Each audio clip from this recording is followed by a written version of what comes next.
The Tale of Benjamin Bunny. One morning, a little rabbit sat on a bank. He pricked his ears and listened to the trit-trot of a pony. A gig was coming along the road. It was driven by Mr. McGregor, and beside him sat Mrs. McGregor in her best bonnet. As soon as they had passed, little Benjamin Bunny slid down into the road and set off with a hop, skip, and a jump to call upon his relations, who lived in the wood at the back of Mr. McGregor's garden. That wood was full of rabbit holes, and in the neatest, sandiest hole of all, cousins Flopsy, Mopsy, Cottontail, and Peter. Old Mrs. Rabbit was a widow. She earned her living by knitting rabbit wool mittens and muffetees.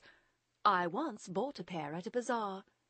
She also sold herbs and rosemary tea and rabbit tobacco, which is what we call lavender. Little Benjamin did not very much want to see his aunt. He came round the back of the fir tree and nearly tumbled upon the top of his cousin Peter. Peter was sitting by himself. He looked poorly, and was dressed in a red cotton pocket-handkerchief.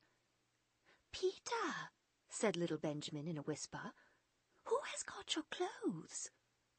Peter replied, "The scarecrow in Mr. McGregor's garden," and described how he had been chased about the garden and had dropped his shoes and coat.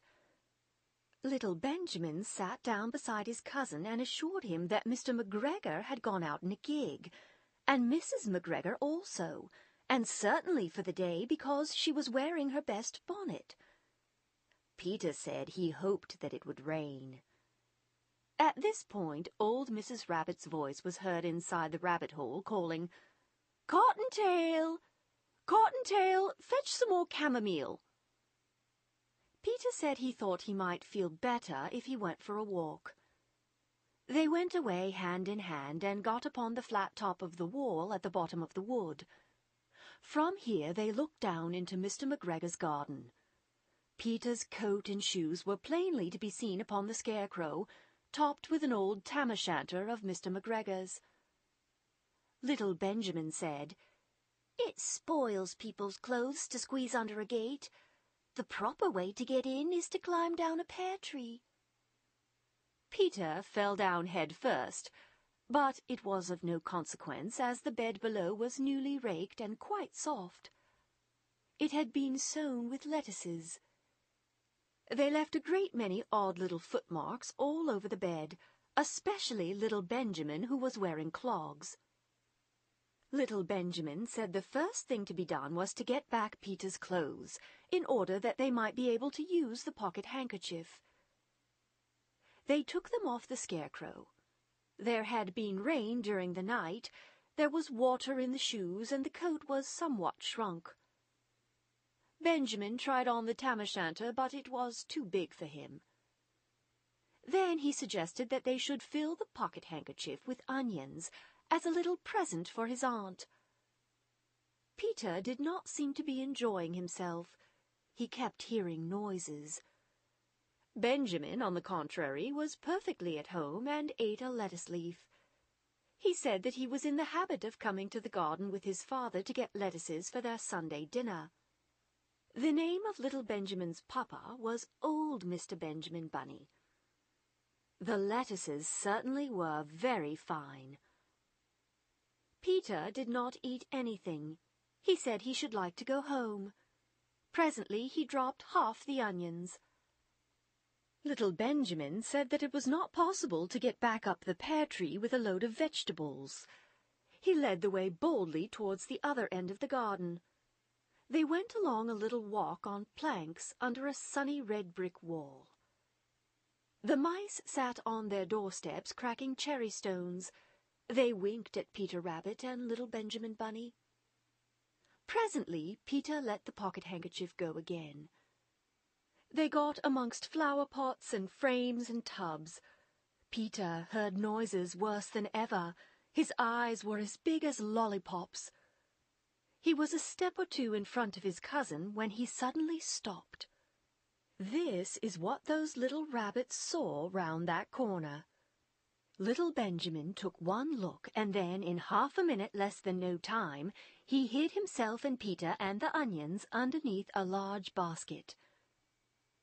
The cat got up and stretched herself, and came and sniffed at the basket. Perhaps she liked the smell of onions. Anyway, she sat down upon the top of the basket. She sat there for 5 hours.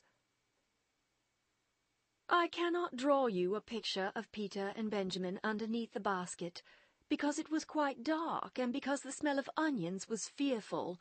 It made Peter Rabbit and little Benjamin cry. The sun got round behind the wood, and it was quite late in the afternoon, but still the cat sat upon the basket.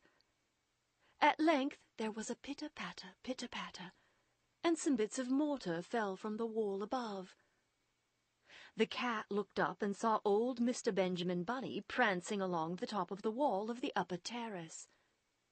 He was smoking a pipe of rabbit tobacco and had a little switch in his hand. He was looking for his son. Old Mr. Bunny had no opinion whatever of cats. He took a tremendous jump off the top of the wall on to the top of the cat, and cuffed it off the basket, and kicked it into the garden house, scratching off a handful of fur. The cat was too much surprised to scratch back. When old Mr. Bunny had driven the cat into the greenhouse, he locked the door. Then he came back to the basket and took out his son Benjamin by the ears and whipped him with the little switch. Then he took out his nephew Peter. Then he took out the handkerchief of onions and marched out of the garden. When Mr. McGregor returned about half an hour later, he observed several things which perplexed him. It looked as though some person had been walking all over the garden in a pair of clogs, only the footmarks were too ridiculously little. Also, he could not understand how the cat could have managed to shut herself up inside the greenhouse, locking the door upon the outside. When Peter got home, his mother forgave him, because she was so glad to see that he had found his shoes and coat. Cottontail and Peter folded up the pocket-handkerchief, and old Mrs. Rabbit strung up the onions and hung them from the kitchen ceiling with the rabbit tobacco.